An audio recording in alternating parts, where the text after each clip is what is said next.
Okay, so this is a 10-hour, 5-module training to help get everybody thinking about what's going to happen this fall with COVID. Some of you are open, some of you are completely virtual, and some of you are anywhere in between. And the idea is that when we get through this module, you will have a good handle on how you can adapt your curriculum to fit these different learning environments. So we start out with blended learning models. That's today.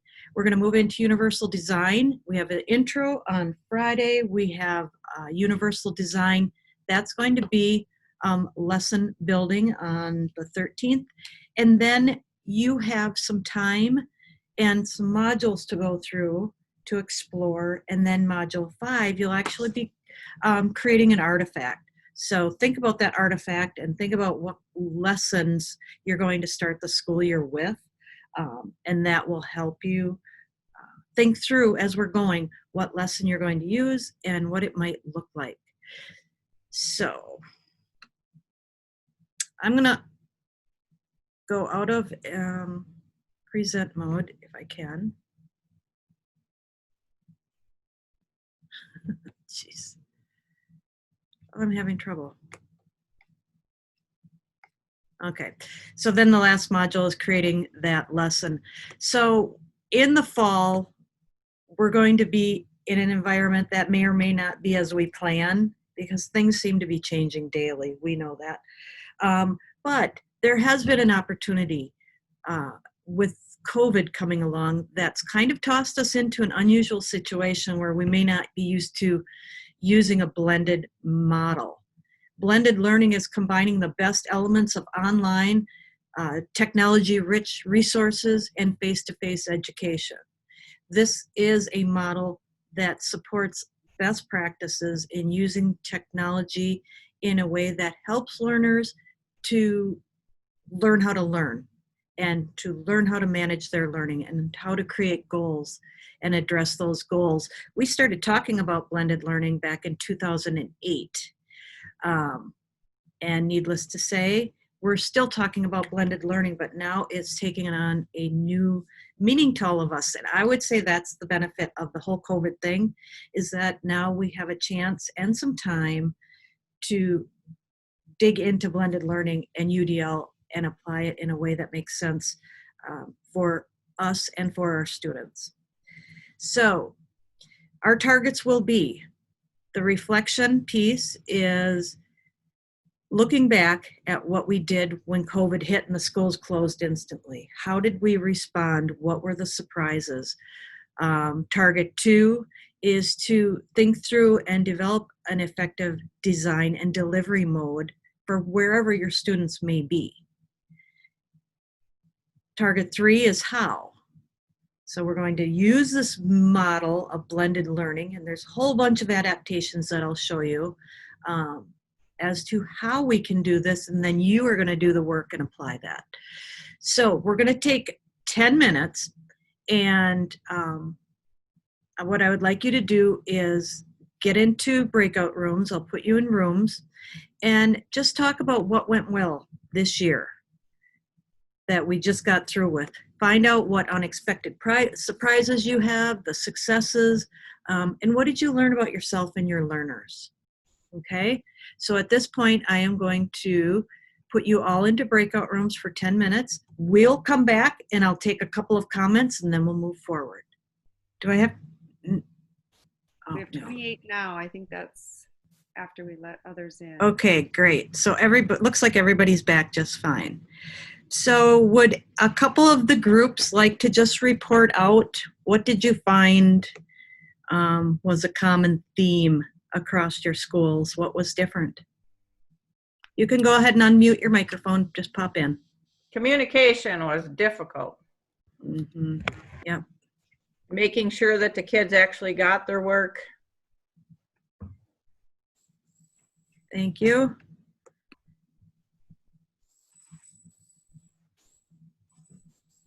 So we have some barriers. What else did you find when you had to leave for COVID?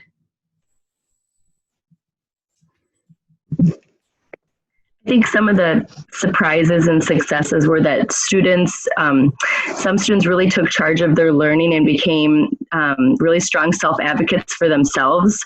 And that was great to see, because we want that in all of our students, going into whatever they choose to do after high school. And another thing that we saw that we were all at Washburn, and then we had Julie in our breakout room from CISA.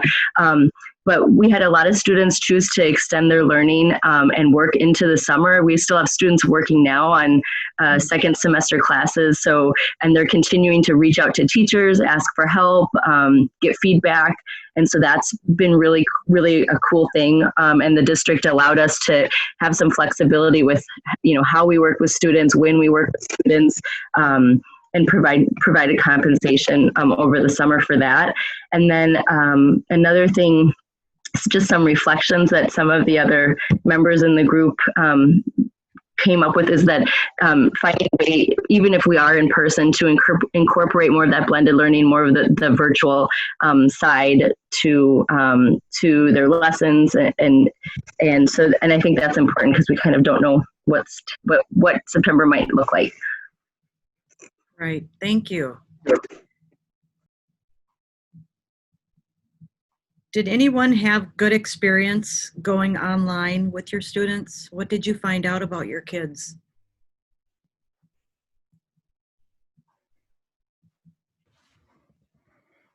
I had a lot of success. I was really impressed with the quality of the work my students were producing. I tried to simplify things, really focus on essential standards, and made my directions and their daily responsibilities really clear and simplified. And I would say 80% of my students did an excellent job, really took charge of their learning, and I was really impressed. So I think that was certainly a positive. That is good. Did you by chance, Olaf, learn more about your kids and their home life and a little bit more into who they are by having to do this? Yeah, and we talked about that in our breakout group that maybe varying degrees, but about 20% of our kids just didn't engage at all. And I think that's, talking to other teachers in other schools, that's pretty standard. But what we realize is that these are the same 20%, most of them the same 20% who don't really engage when we're face-to-face anyways. So there's not much of a difference there. But then there were some students who we thought who maybe normally engage pretty well, do well in school, and were totally, lights out. There was nothing there. They weren't communicating. And then we come to realize that they're rural kids, they don't have internet. And then, maybe the paperwork that we've sent home eventually at the end started coming in, and these kids ended up doing well. William said that about a couple of his kids. So, I think we learn a lot about some of the challenges that our kids have at home that we had no idea about. So it's kind of an eye-opener. Thanks for sharing. Did somebody else have a quick comment? We have a request that people identify themselves when talking and what school they are with. That would help everyone. Okay, thank you. So on to the next. I hope you've all seen the Education Forward, which is the safe reopening for Wisconsin schools. Most of this document is simply guidance for school districts as to how to keep your students safe and different options and ways that we can go about doing that. When we go to the specific pages in that document, it is pages 11 through 17 that talk about instruction. DPI has a different language for this, but it's the same thing. So they're talking about face-to-face in-person learning at one end of the spectrum. They're talking about virtual learning or online learning at the other end of the spectrum. And all that stuff in between, which is blended or a hybrid mix, is being called physically distanced learning. That does not mean they have to be online to be distanced. Some of our schools have kids in another building and they're accessing the teacher's instruction via Zoom while the other half of the class is in the room with the teacher. It could be that a few of your kids have to stay home for medical reasons and the rest of the class is in physical environment with you. So all kinds of different varieties of configurations of how your students might show up for class.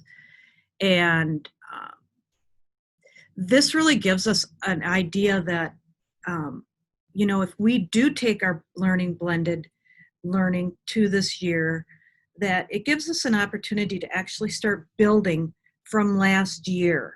So having some assessments and finding out what those key stepping stones are, so that if there's, learning that has been missed in the COVID in the spring during that period, that we can actually have some lessons and things ready for them so that we can accelerate them up to speed. That's kind of the hope of some of these models that we're going to look at, is that you will have the opportunity to have that sequence of learning where your students may be anywhere along the line in that sequence. So we talk about, what do you need to do all of this? And we're going to talk about all of this here in just a little bit. But right now, I just want you to do a quick read. And if you got my email this morning, there's a quick read here. It's a continuity checklist. If you just look through that, think about what areas you're most prepared in. Maybe you've really mastered Zoom, but you're still struggling with getting things onto a learning management system. What kinds of things do you need in order to be prepared in the fall? And I will let you read. I'll put you back into your group so that you can chit chat back and forth, and then we'll bring you back in. Oh, my desktop. Okay, so you see the document. Yes. All right. So as we go through here, we notice that there's a lot of different components to consider. If you wouldn't mind, could you just each of you put into the chat things that you need? Just want a laundry list of things you need. So if you need help with Zoom, or if you need help figuring out how to deliver content, which one of you has a home ec cooking content, how do you do that? So do we need help figuring some of these things out? Put those in the chat. Okay, as we move down the list, do you have the materials that you need? Do you have the content? Are you able to digitize that content? Do you have the technology skills to use the things that you have available, like your Google Classroom? Here's one that's more difficult than most, and that's the digital relationships. So just so you know, when you enter into Module 4 on the Schoology website, which I gave you information to log into, you don't have to be in that yet anyway, but there are some modules that address how do you build digital relationships? How do you build relationships online? Here's some tools that may help, just some ideas. Flipgrids are a lot of fun and they're easy to do. And adaptability. The adaptability piece, can your students move through lessons? Are your lessons laid out in a manner that they can follow it? Can they keep up with it? Do they have a choice to go at their own pace?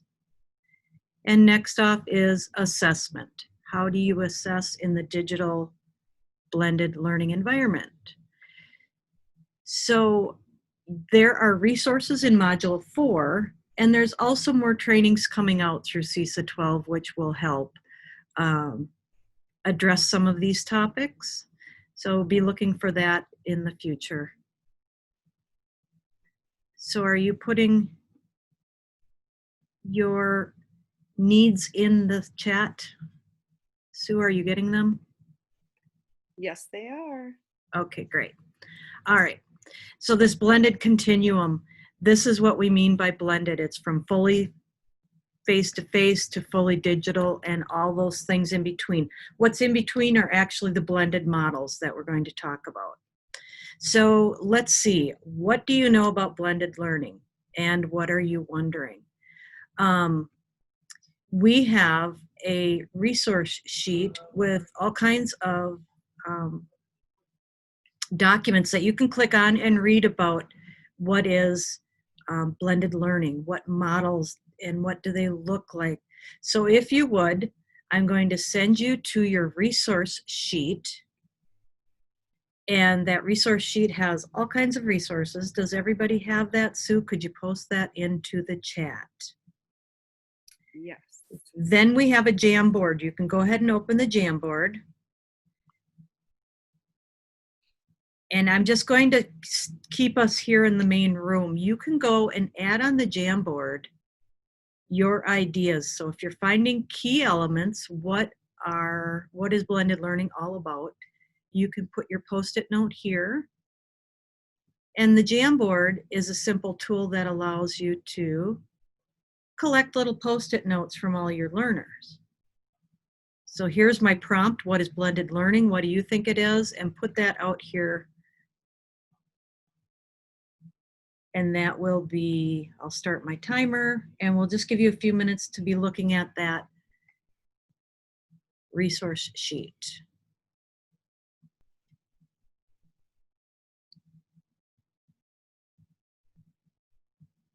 Beth Reed, I sure can show you how to do a Jamboard. It's super easy.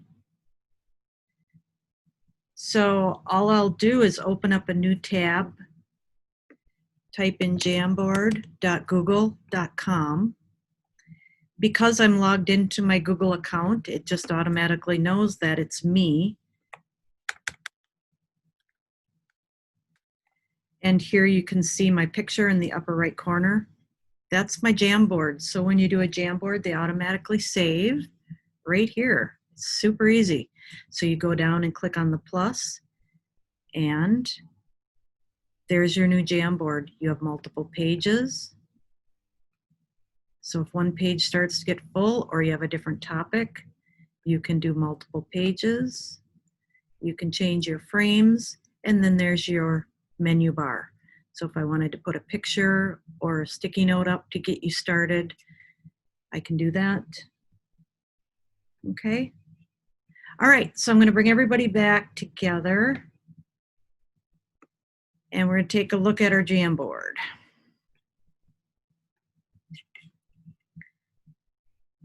All right.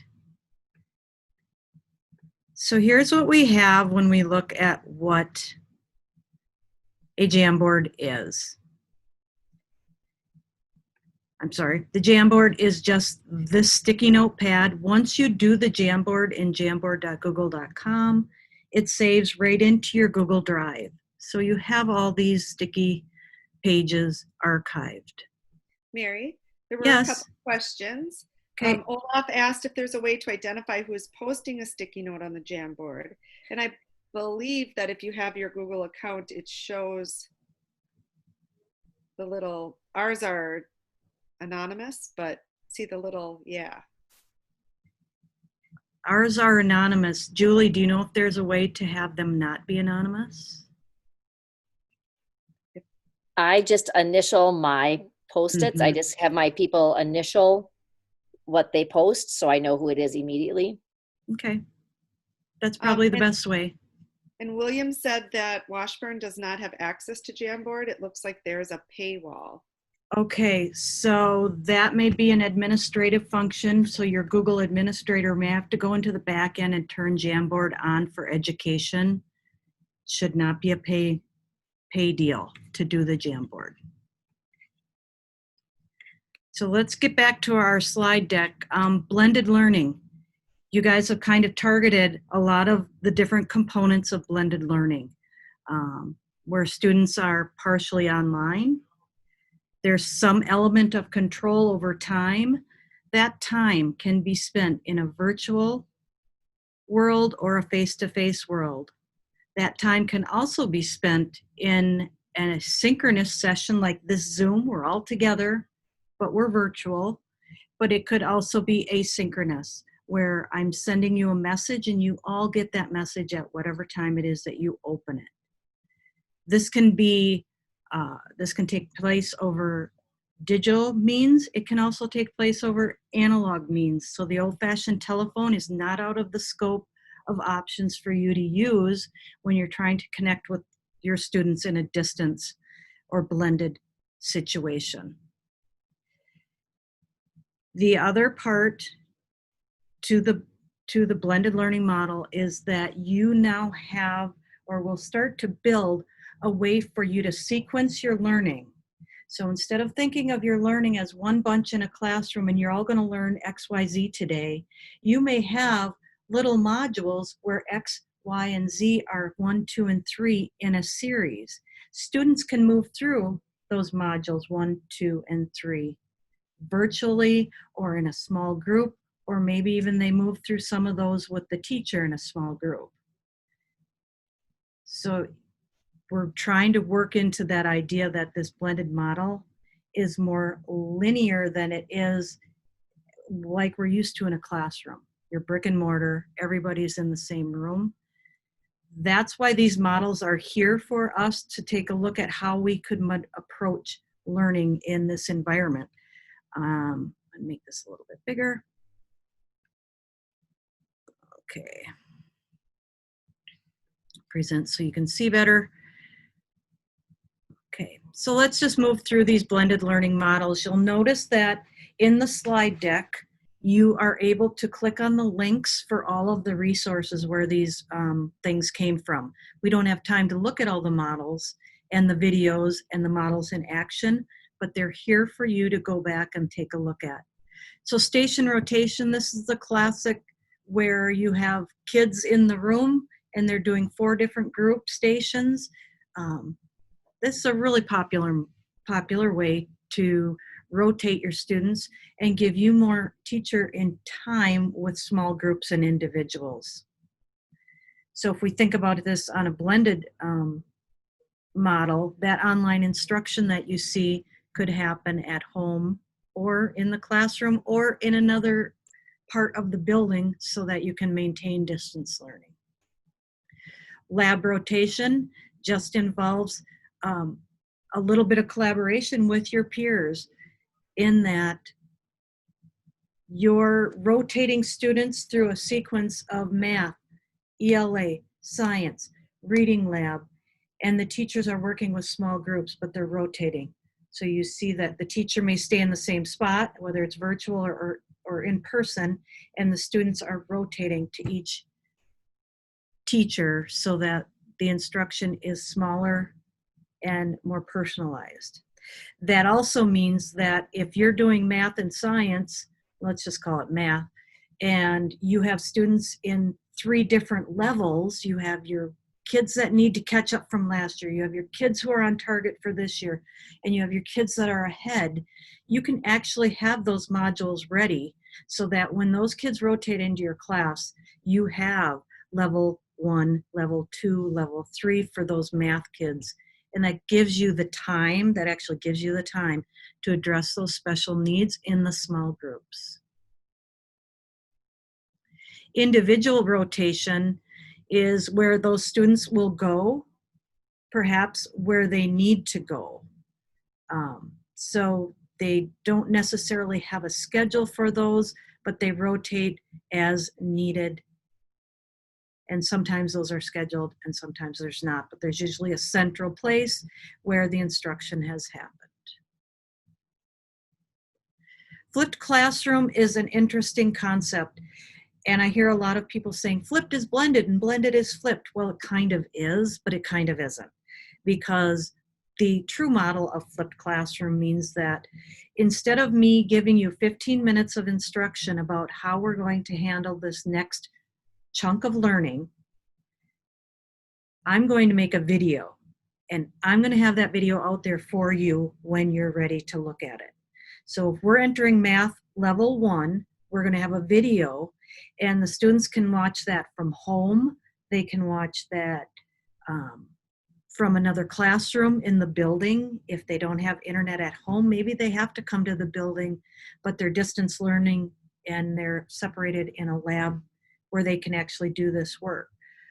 So they can watch the video, then they can rotate to other pieces of that unit.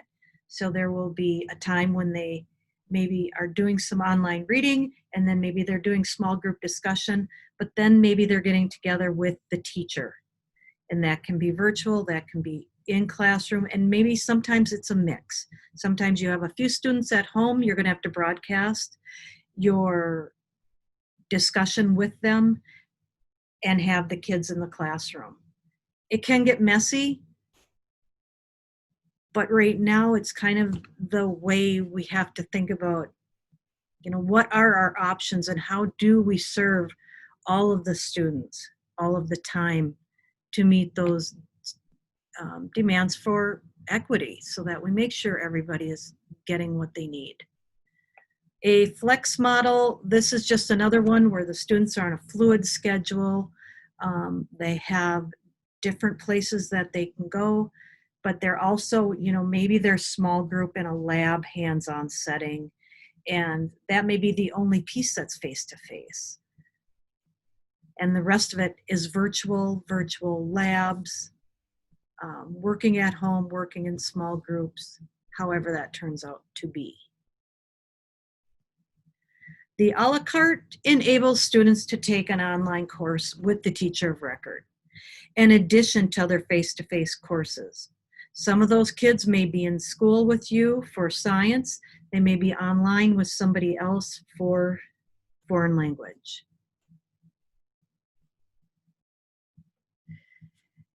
And the enriched virtual model is an alternative where students complete a majority of the coursework at home, and then they attend school so that they can have that face-to-face instruction, answer questions, ask questions of the teacher, and have that contact with their peers. And this is a model that's taking place in some of our schools. They're going to be in school for 2 days. So how do I prepare to have that half of the class for 2 days and the other half of the class for 2 days, and have that all flowing so that we can continue to move students forward as, you know, as needed.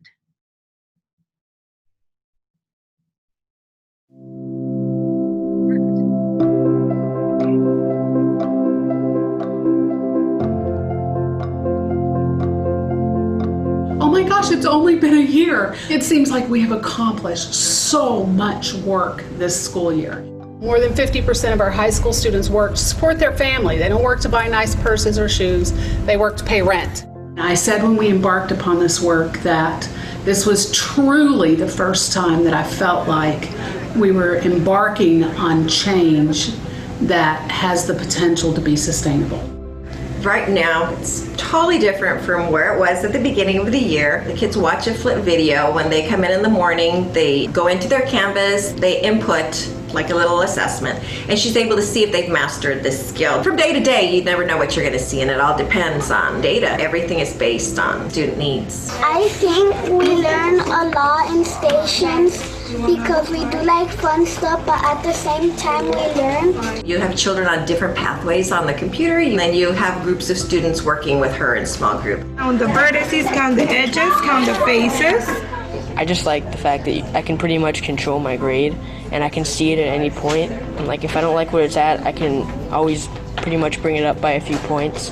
The little card says PLT, personal learning time, and the PBL means project-based learning. Like the project for math is like, what do we understand it? We wanted to create thinkers. We wanted to go back to creating thinkers rather than answer getters. And we're seeing that. And the evidence of that is in the conversations with kids. Ms. Harry came in the other day and she asked the student, what are you working on? And he said geometry. She asked him, why are you working on geometry?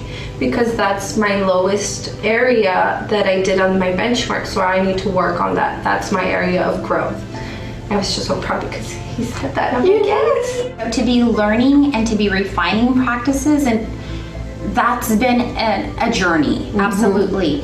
But what excites me the most is that it's not just theory, we're actually taking the action in the classrooms, and because of what I've learned, I'm able to apply that. I felt like I've also grown as a teacher. I think It's been a good process. I feel I've targeted more of my kids, and I've seen them just grow so much. They've just surprised me, and I'm just so happy with them that I see them and I just want to hug you because you've improved so much. Yay! I improved a lot. You've improved a lot, and I'm very proud of you. I want them to want to be here and want to learn every day. I want them to be able to teach each other and learn from each other. I've been tinkering in education for 28 years, and this is the first time I've ever felt like personally, professionally, that we're making a huge difference. To see the conversations with kids and with teachers, to hear kids talking about their work in meaningful way. Blended learning isn't just another district initiative. It is a fundamental redesign of the instructional model in the classroom.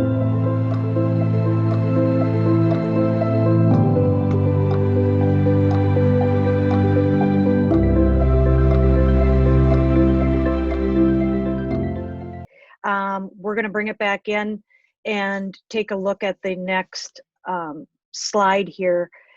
So comment on the side is it looks great, but how long does it take for teachers to learn how to use it and for students to learn how to use it? So we are, Julie and I were just talking about this. We are relying on your expertise and your knowledge of the learning targets. And it does take time for you to get comfortable with this model and get comfortable with figuring out where all your students are. It takes time. If you have the opportunity to have your kids in the classroom face to face, at least to get started, I think that's a really good opportunity for you to bring them into the Google Classroom, to have them go through a unit or a learning target so that they can figure out what that looks like. So they know what the goal is, they know what your instruction is, they know where to find it, they know how to access it, they know how to turn in their evidence of mastery. And slower is probably going to be better when you get started. It takes years for somebody to do a really good job to teach online or to do a blended model and do it well. I've been trying to teach online for 10, 12 years, and I still don't know it all, and technology changes. So I think you got to be kind to yourself, and you have to be kind to your students.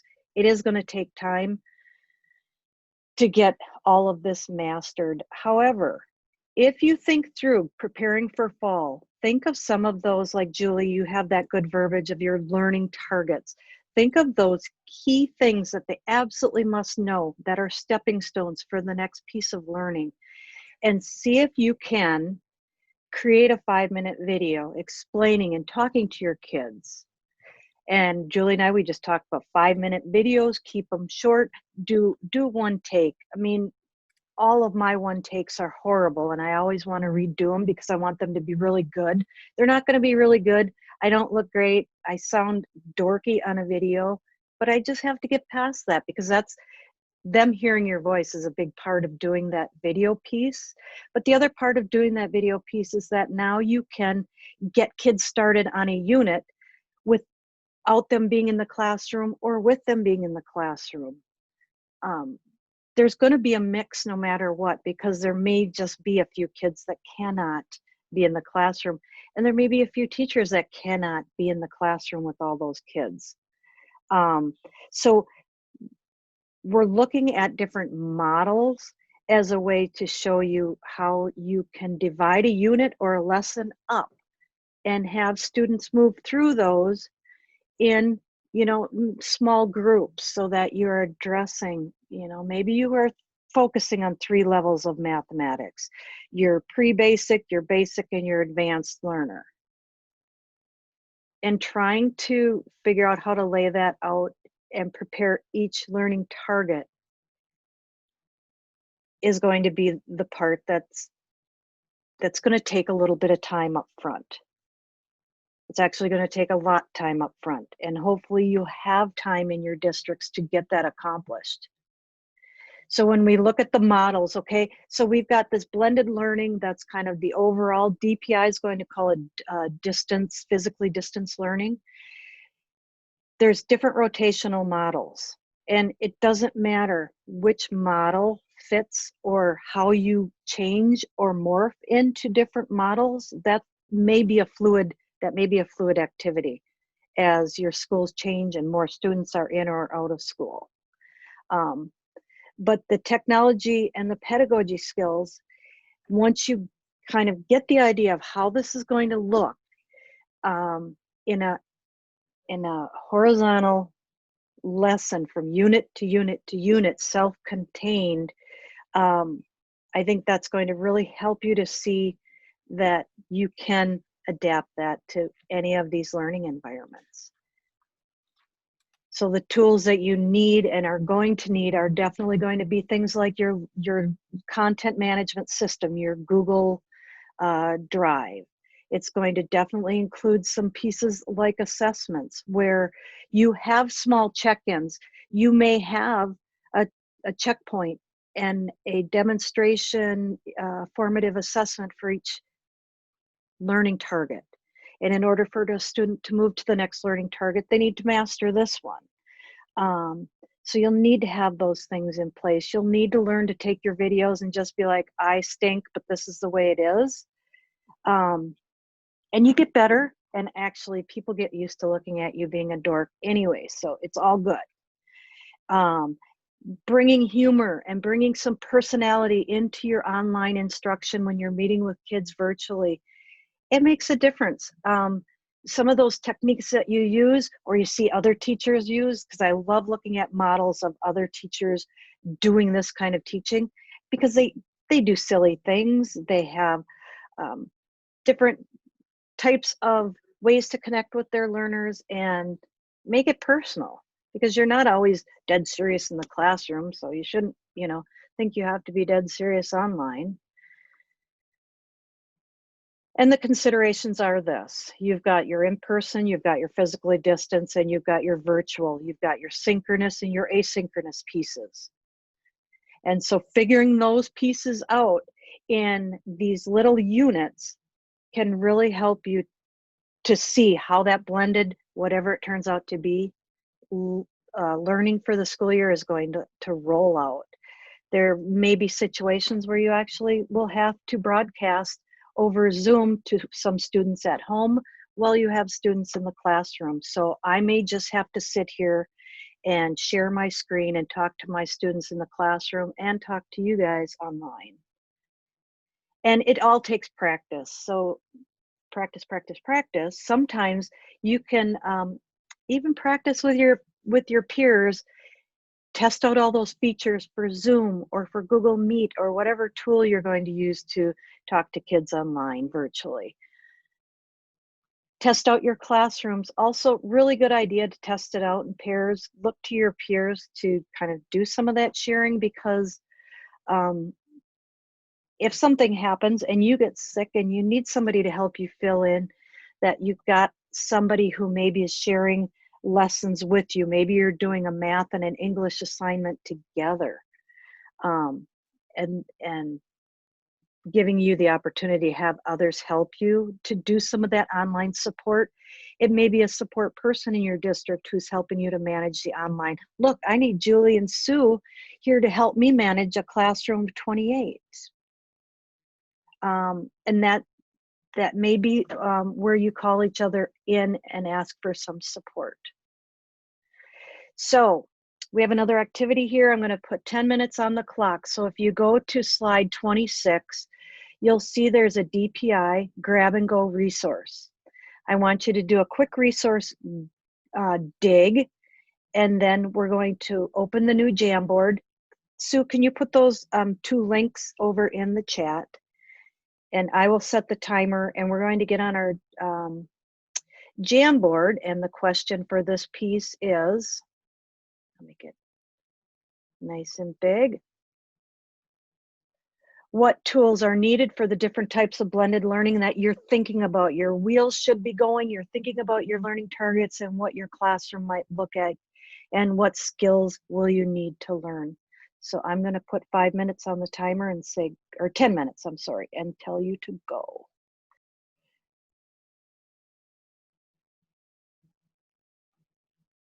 Okay, so let's hop back in together. If you take a look at the Jamboard, it looks like we have found all kinds of things and questions and needs coming up. There's a lot to this blended learning, and this grab and go website, I just wanted you to spend a little time to see how many different resources are out there just from DPI. You can search, and you can be on a quest to gain knowledge about blended learning that will take you to the year 2050, because there's so much out there. And so maybe this is one place you can go to kind of narrow down your search. The other place that I've given you that you can go and narrow down some of your searches are these, sessions, our different modules here. We have archived some resources, and those resources are here for you to dig into. And also this morning when I sent you a message, I got a lot of things to do today, don't I? When I sent you a message this morning, notice that I have Schoology. This is, I'll make this bold, I'll make it a little bigger. Okay. On that email I sent, you have a link to Schoology.com and how to sign up as a student. And you will register once you're into Schoology, and this is just, I'm trying it out. This is the first time I've used it in 10 years. It's just a place to archive and keep my classroom content. So when you get in, you'll have access to all of this, and it will look something like this. So if I go to the blended and UDL modules, I have to log in again.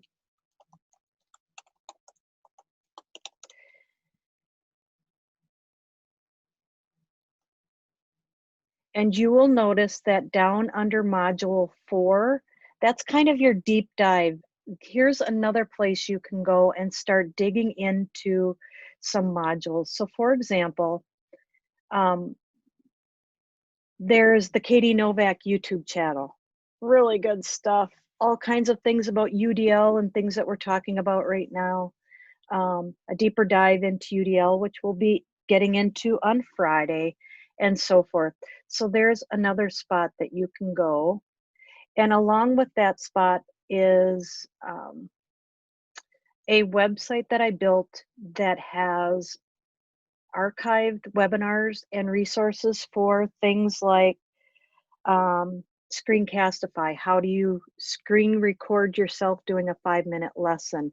Or Zoom, how do you do breakout rooms? All of that information is here. I have to add my website here. I don't see it.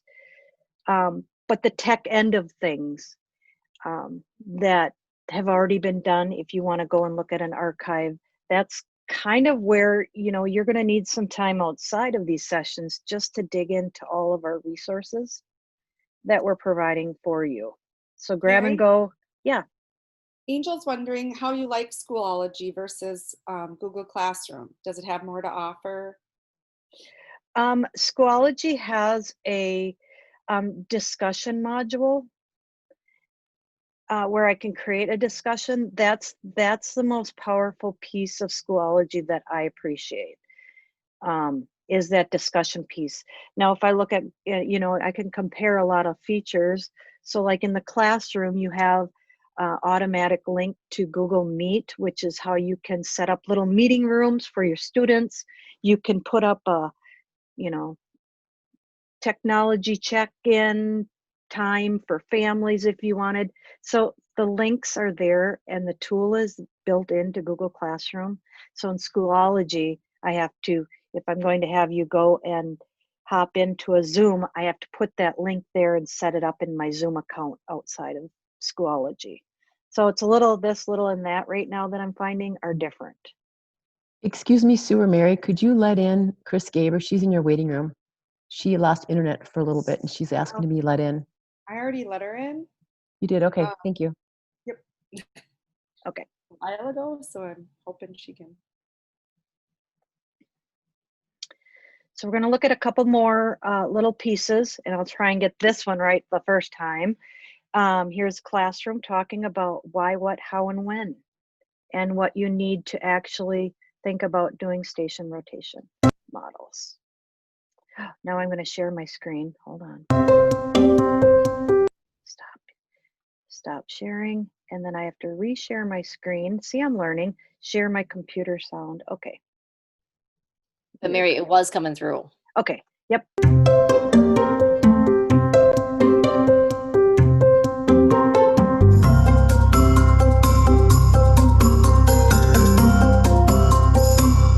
All right. You guys are already in the station rotation groups you're going to stay in today. So this will be station rotation 1, 2, 3, and 4.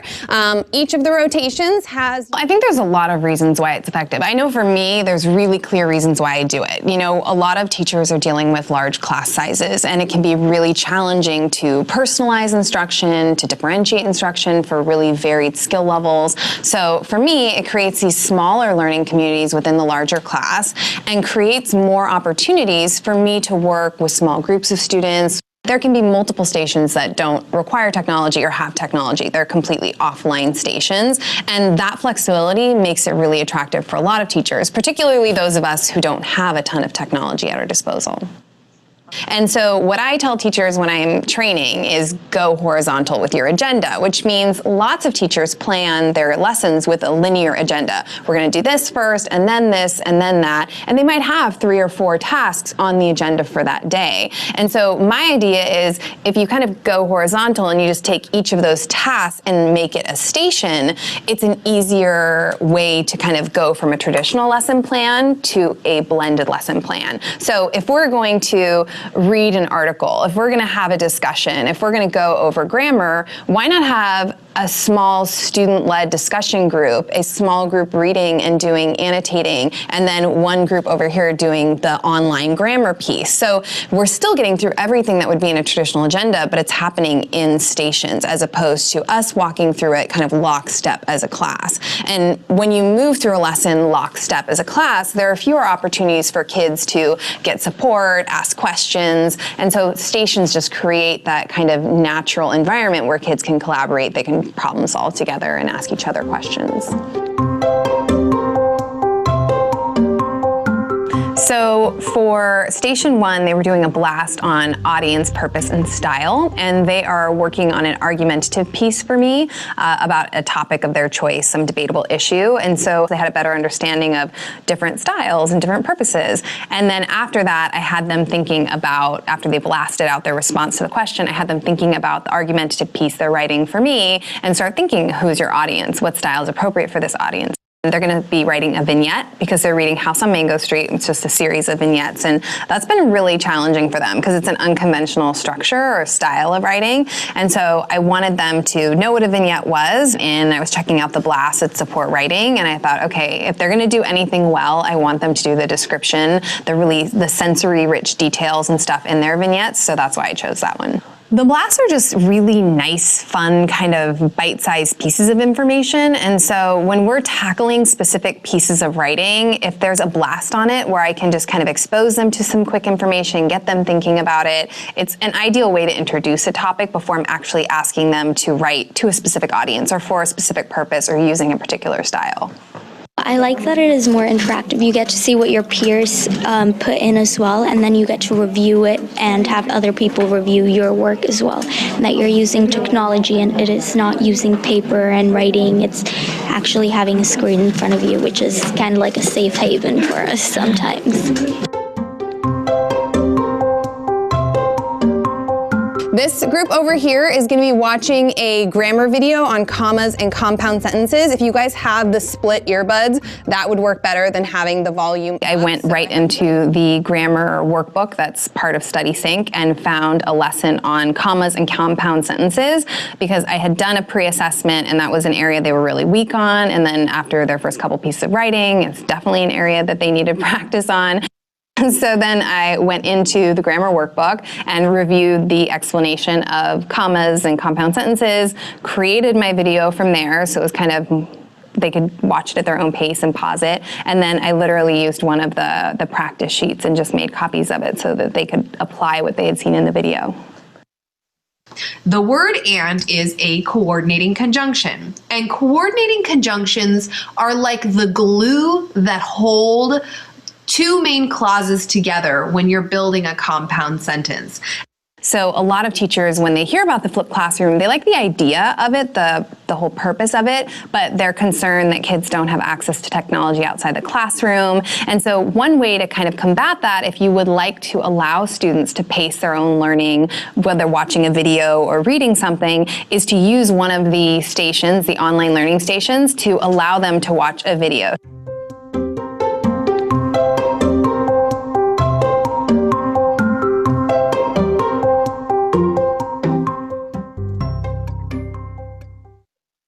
And again, you will find a whole series of videos from this Caitlin Tucker, who is our blended learning expert. You will also find on the resource list, I'm trying to get to the right page. On the resource list that I gave you, I just popped this in this morning. There are videos of blended learning in the classroom. So there's a whole list of classroom examples that you can watch if you like to look and see how the classroom actually looks when blended learning's happening. Okay, the considerations again for using different rotation models are including, you know, the considerations of having your in-person explicit directions and video, your modeling stations, and having those things all set up and planning for that synchronous, asynchronous kind of environment, whether it's virtual or in person. So as you move forward through the next week that we're digging into this one, I've given you an incredible amount of things to consider and look at, to start thinking, how can you be ready for fall and have your, you know, units, your learning targets laid out in a way that you can get that to all of your students equitably. And then think about what you're going to commit yourself to. This is a lot of work, and we know that. And so what are you going to commit yourself to? What can you report back to your district, for example, if they say, what are you doing to get ready for fall? You have some of your tools in place, you have a plan as to, and you don't have to throw in a whole bunch of bells and whistles as far as technology in order to engage your students. That's not where this is going. It's going in the direction that how can we really motivate them to want to do this, and how can we get them prepared to be able to do this with minimal instruction, to have a practice that they get used to. And in the getting used to all of this new way of learning, they're actually learning a whole slew of 21st century skills, including, you know, taking agency for their own learning and understanding that if I don't get this math concept, I don't have to be terrified and move on to the next math concept, because now my classroom is laid out in such a way that I have to master this chunk before I can go to this chunk. And then you can see exactly where your kids are on that horizontal spectrum of learning targets, and kind of make sure that they are getting through those learning targets in order to be successful on the next step. So we think about these topics, there's a lot of deeper digs. I'm just going to open my notes here because I don't remember what I wrote. But if you go into the module 4 on Schoology, digital tools, how to capture a lecture or a virtual classroom, preparing families and students. How do we expect to know kids how to do this and manage their time and avoid procrastination? We have to help them through those things. in order for us to expect that they know these things. So some things to think about are what kids and parents, how parents can support their students will affect the success of your classroom.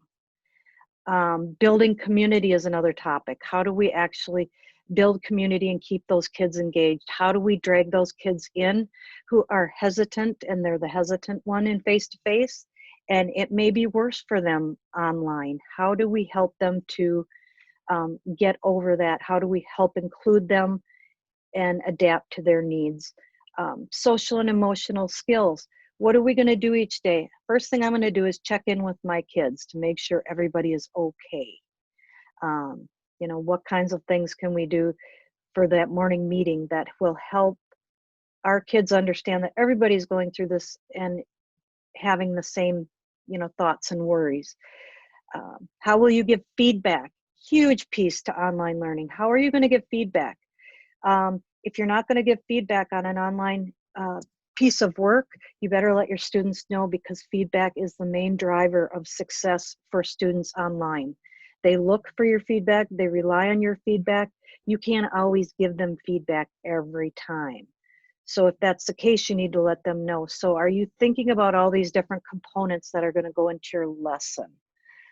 And I'm going to leave you with a really good video and have you start thinking about some things to consider as we. Hi, Angel. How are you?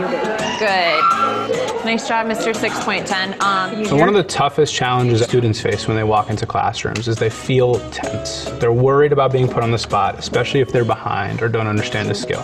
When they come into our classrooms, they know they're picking up where they left off. We're seeing students' anxiety levels drop and their commitment and desire to master content increase. So I want to shout out Nathaniel and Will. They came on their own time. They got some videos going and they are ahead of pace.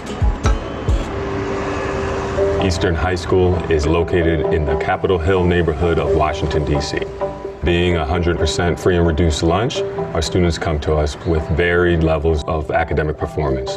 When I came to Eastern, I was sort of shocked with how broad the variety of learning levels was. We have students who have experienced a ton of trauma, who are behind on certain skill sets, are ahead in certain skill sets, have different subsets of experience when they go home. I quickly found out that my traditional model of teaching was not actually effective. So at that time, I realized I needed to make a shift, and I wanted to start by getting rid of the lecture at the beginning of my class. I'm gonna get started today with a revision, so Santana and Jamie, just see me in the back real quick. The instructional model that I started implementing, there are 3 components: blended learning, self-paced structure, and mastery-based grading. What you would see today is really a controlled chaos environment. You have some students starting a new lesson, watching an instructional video, taking their guided notes. You have other kids working on actual lesson assignments, collaborating on whiteboards, really problem solving. And then you'll see other students working on exit tickets to achieve mastery. I like Mr. Furr's class because it teaches you independence. For every lesson, we start off with a video, and then during the video, we have to take notes. Mr. Furr, he does the videos himself. You'll hear his voice every time you watch a video. In today's lesson, we're going to focus on finding our local maxes and mins. I love it, actually. You get to pause it, stop, and then go back and be able to rewatch the lesson over again until I fully understand and grasp the strategies and formulas. And once they're done watching that instructional video, they transition to some type of assignment or activity. That's it for A, right? Mm-hmm. And then we already found the number over there. And now say find the rate of change in the weight of the oil. Everyone learns different, so you may be on lesson 5, someone may be on 3. It all depends on how you work. It's better than in a regular class where everybody has to stay on the same thing. The students help each other. So if you ahead, you might can help someone that's behind. Oh, okay, so after you get 9 over 4, you gotta divide the whole thing by 4. Okay. All right. After that, there's an exit ticket. So an exit ticket is like a mini quiz. It's just a couple questions at the end of the lesson that really succinctly measure the student's ability to execute the activities they learned. So when a student has mastered an exit ticket, they move forward. When they don't, they have a reteach. You're assuming that your Y is 0. And then they try a new exit ticket until they've achieved mastery. Showtime. Did you get your exit ticket right? Well, your derivative is spot on. So because I am not delivering a lecture, I'm now free to work with students for the entirety of the class period. X equals 4. Yes. Woo! Real quick, just remind me, what do you have to argue?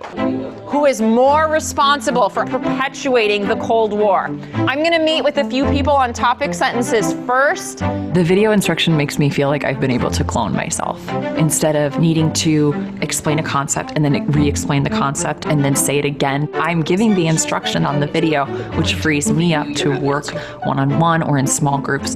Does your topic sentence directly answer the essay question? No, it doesn't. I like it a lot. I never feel like I'm being rushed or feel like, oh, I already know this. Like, why am I going over this again? I always feel like I'm being challenged. I have a really accurate pulse check of where my students are. So-and-so is on 6.9 and they're about halfway through because I haven't seen an exit ticket yet. Whereas another student has advanced to 6.10 and I can even lean on that student to explain something to their peers.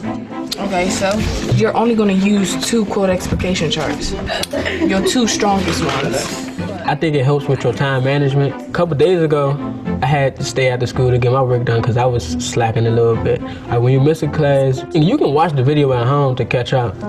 Part of the reason this format works so well is we have a lower than average in-seat attendance rate. In a traditional format, once the teacher delivers that lesson, they're moving on to the next lesson the next day, and they don't get an opportunity to go back over it.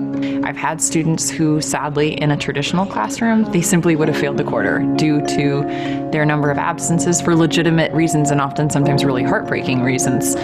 With this way of teaching, that student can come really with more of a fighting chance and ultimately pass a quarter. In our model, if a student is experiencing distress and needs emotional support, it doesn't disrupt the larger classroom environment. I'm able to pivot and work with that student, discuss what's going on, while the other students are able to access the content and flourish. You have to do 10, then put parentheses in the calculator too. I did. Oh, you got it. It's supposed to be a positive, girl.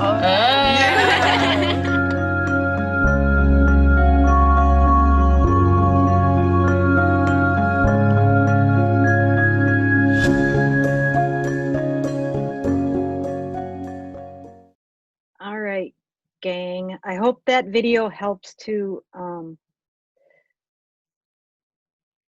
shore up and think through some of the ideas about blended learning. So your challenge for now is to think about which kind of blended learning model you would choose for your classroom and what it might look like.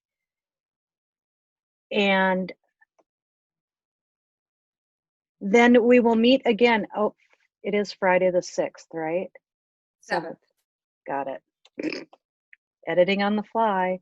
Okay, so could you please make a copy of the UDL scavenger hunt? We're going to use that on Friday, so you have that ready.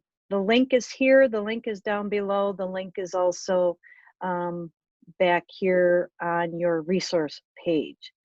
So make a paper copy of that and we'll be ready for Friday. We have 3 minutes. Are there any questions or clarifications? Do they also, the slide before, do we also pick one of those models and go through that? Think about how we're going to use that for ourselves? As your challenge for the next couple days? Yes. Yes. Think it through, see if you can figure out what your blended model might look like for you and your students. Yes.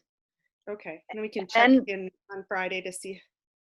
Yep, we'll check in and see how you're doing with picking a blended and see where you're at with some of your deeper digs, because there's a lot of resources, and then we'll move forward with some UDL work. Okay, so we will do them. I know some people had a hard time. They were bumped in and out, and okay, they'll want to watch it. Yes, I'm going to have this recording ready. It takes a little bit of time for it to render, so it doesn't come up automatically, but as soon as it's up, I will email it to the whole class. Okay. So you will have that. And I'll also send this link that you need a hard copy, or you can just do a sketch on paper. It really doesn't matter, but so that you have a place to put your notes for Friday and whatever else you need for Friday. So if you want to hop into the Schoology early, you can sure do that. You can go back through this slideshow and pick out places where you want to do some deeper digging and find all your resources there.